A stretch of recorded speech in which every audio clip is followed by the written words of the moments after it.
करेंगे इस वक्त स्ट्रेट ऑफ हॉर्मुज की, क्योंकि पूरी दुनिया की नजर स्ट्रेट ऑफ हॉर्मुज पर एक बार फिर से आकर टिक गई है। अब ईरानी कार्गो शिप पर अमेरिकी कब्जे का एक वीडियो सामने आया, वीडियो आपको दिखाएंगे। अमेरिकी हेलीकॉप्टर ने देखिए यहाँ पर यूएसएस ट्रिपोली युद्धपोत से उड़ान भरी और सीधे ईरानी कार्गो शिप के ऊपर पहुंचकर अमेरिका की ट्रूप्स को नीचे कार्गो शिप पर उतार दिया है। तस्वीरें आप यहाँ पर देखिए, एक एक प्रोपेगेंडा वीडियोस बकायदा पूरे युद्ध के दौरान यहाँ पर देखने को मिले हैं। और ये वो वीडियो है जहां पर यूएस के कब्जे का ये ईरानी शिप है और ऐसे में यूएस की ओर से इसको रिलीज किया गया है। ये शक्ति प्रदर्शन का एक वीडियो आप इसको मान सकते हैं।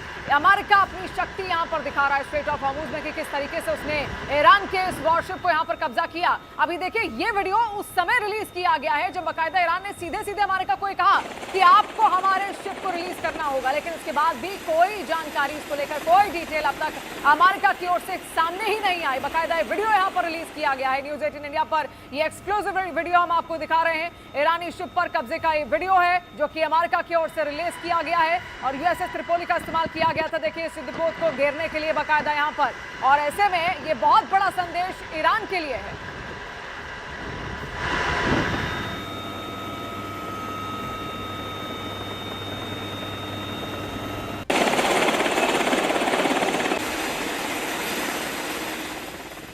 तो सारी बात आकर इसी कार्गो शिप पर आकर फंस चुकी है। इससे पहले ईरानी कार्गो शिप पर हमले का एक वीडियो हमने आपको इससे पहले भी दिखाया था, जिसमें देखिए अमेरिकी डिस्ट्रॉयर के जरिए ईरानी जहाज पर अटैक किया गया। उसके इंजन रूम पर फायरिंग हुई। जहाज को पहले चेतावनी दी गई थी कि वो रुक जाए, लेकिन वो नहीं रुका और उस पर अमेरिका ने फिर अटैक कर दिया। और अटैक के तुरंत बाद जब ईरानी जहाज वहां पर रुका तो उसके कुछ घंटे बाद उस पर कब्जे की कोशिश भी शुरू हुई। यूएसएस ट्रिपोली युद्धपोत से अमेरिकी नेवी के पैराट्रूपर्स उड़े और फिर इन पैराट्रूपर्स को लेकर हेलीकॉप्टर ठीक ईरानी कार्गो शिप के ऊपर पहुंचा और जवानों को ईरानी शिप पर वहां पर ट्रूप किया गया और फिर इन पैराट्रूपर्स ने ईरानी जहाज को अपने कब्जे में ले लिया। ये दो अलग अलग तस्वीरें हम आपको दिखा रहे हैं। अभी की जो तस्वीर ठीक पहले आपने यहां पर देखी थी वो उस वक्त की तस्वीर थी जब तैयारी बकायदा यहां पर की जा रही थी अमेरिकी नेवी की ओर से, अमेरिकी सैनिकों की ओर से, जब एक टुकड़ी हेलीकॉप्टर में उड़कर बाहर उड़ान भरने की कोशिश में थी और ठीक ईरानी शिप के ऊपर वो जाते हैं और वहां पर ड्रॉप किया जाता है कुछ सैनिकों को और कब्जा कर लिया जाता है ईरानी शिप पर।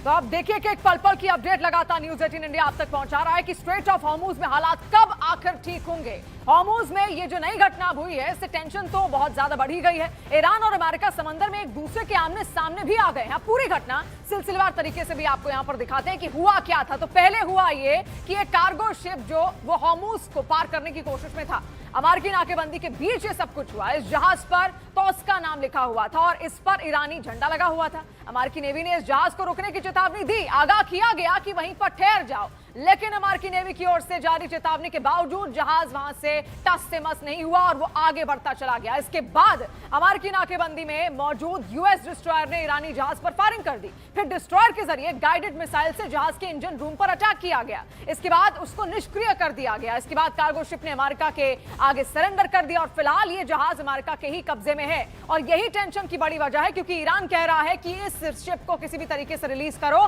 तभी हम बातचीत करेंगे। अब देखिए ईरान युद्ध में अब एक ऐसा दौर आ चुका है जहां वार्ता से ज्यादा बारूदी बयान दिख रहे हैं। खबर तो यहां तक आ गई है कि ईरान भी आर पार के मूड में है। उसने हॉर्मुज में मौजूद अमेरिका के 16 युद्धपोत पर हमला करने का सीधी धमकी यहां पर दी है। तो वहीं दूसरी तरफ राष्ट्रपति ट्रंप ने अब ऐलान कर दिया है कि अगर वार्ता फेल हुई तो हम ईरान का नामो निशान तक मिटा देंगे। सीधी चेतावनी अमेरिका की तरफ से ईरान को।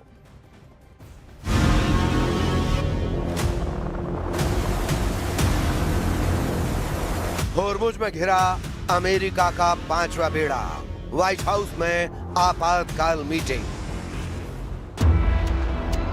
ईरान युद्ध वाकई में इतना ज्यादा खतरनाक हो चुका है जितना पहले कभी नहीं था। 39 दिन में अमेरिका और इजराइल के तूफानी, खूनी और भीषण हमलों से तबाह ईरान को लेकर दुनिया भर के एक्सपर्ट से ही मानकर चल रहे थे कि ईरान ने अमेरिका और इजराइल के सामने घुटने टेकने शुरू कर दिए हैं। 11 और 12 अप्रैल को इस्लामाबाद में हुई अमेरिका और ईरान की शांति वार्ता के बाद जिस तरह से राष्ट्रपति ट्रंप ईरान को दुनिया भर में बेइज्जत करने में जुटे थे, अब उस ईरान ने ऐसा हॉर्मुज हमला किया है कि पिछले 18 घंटे से ट्रंप की बोलती बंद हो गई है।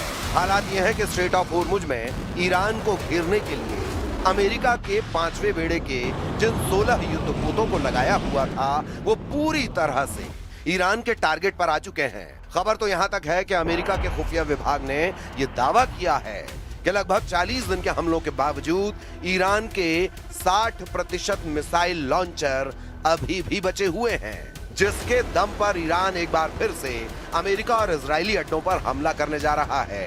इधर इजराइल के प्रधानमंत्री नेतन्याहू ने एक ऐसा बयान दिया है जो सुनकर दुनिया हैरान रह गई है। नेतन्याहू ने दावा किया कि अगर हम ईरान पर इस वक्त हमला नहीं करते तो ईरान परमाणु बम बना लेता और इजराइल का वजूद मिटा देता।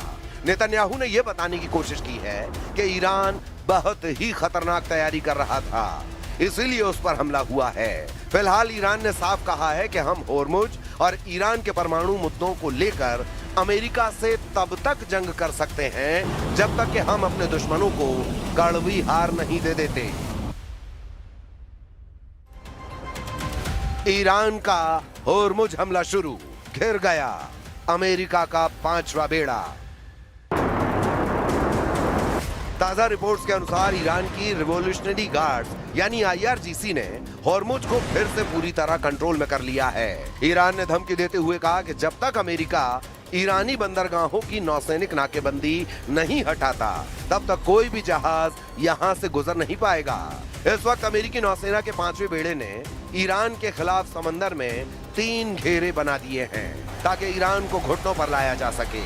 लेकिन ईरान ने अब ऐसा पलटवार किया है जिसकी कल्पना अमेरिका ने नहीं की थी।